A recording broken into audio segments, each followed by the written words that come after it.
Alis na ako, love. Tatawag ako mamaya, ha? Napatingin ako sa screen ng cellphone ko. Si Ethan, suot ang kanyang hoodie.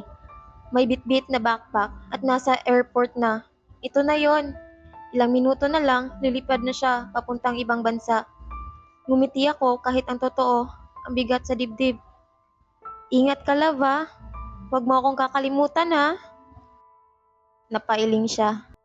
Ikaw pa? Sira ka ba?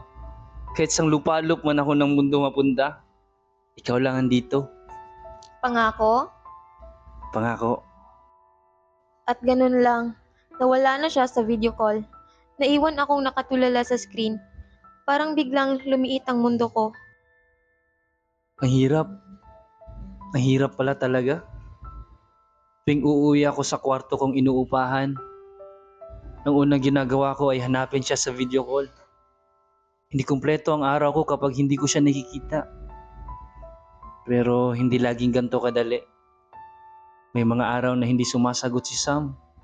Minsan, sobrang late na akong nakakauwi dahil sa trabaho. Minsan, siya naman ang busy. Paulit-ulit na pangungulila. Paulit-ulit na lungkot. At dumating ang araw na naramdaman kong may nagbago. Hey, Sam! Okay ka lang? Tanong ni Ara, best friend ko, habang nagkakape kami. Napabuntong hininga ako. Hindi ko alam, Ara.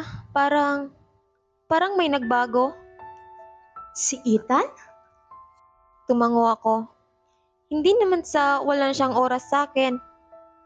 Pero hindi na gaya ng dati. Hindi na siya madalas tumawag. Hindi na siya kasing excited kagaya noon. Baka pagod lang. O baka ako lang to. Baka ako lang ang may ibang nararamdaman.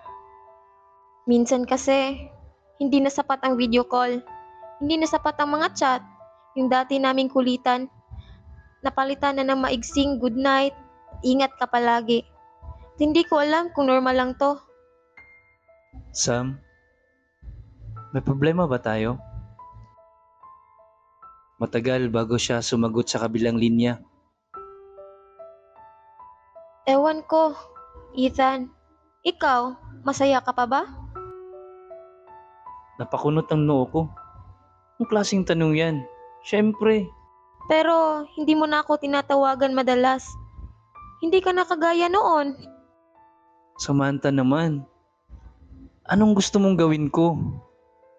Hindi madali rito. Pagod ako, love. Ginagawa ko naman to para sa atin, di ba? Narinig ko ang buntong hininga niya. Alam ko, pero hindi ko alam kung hanggang kailan ko kaya to. Parang sinuntok ang dibdib ko. Ito na ba yun? Ito na ba yung kinatatakutan kong araw na bibitawan niya na ako? Nagtagal ang ilang araw na hindi kami nag-uusap hanggang isang gabi. Pagod akong umuwi galing trabaho. Nag-check ng phone at may natanggap akong voice message mula kay Samantha. Ethan, sorry sa mga sinabi ko noon. Narealize ko na kahit malayo tayo sa isa't isa, ikaw pa rin ang gusto kong makasama sa dulo. Kahit ilang buwan, kahit ilang taon pa ang lumipas, basta ikaw, hindi kita bibitawan. At doon ko napagtanto, totoong pag-ibig, hindi naman nasusukat sa distansya. Hindi sa bilang ng tawag, hindi sa dami ng chat, kundi sa paniniwala na kahit anong mangyari, kayo pa rin sa dulo.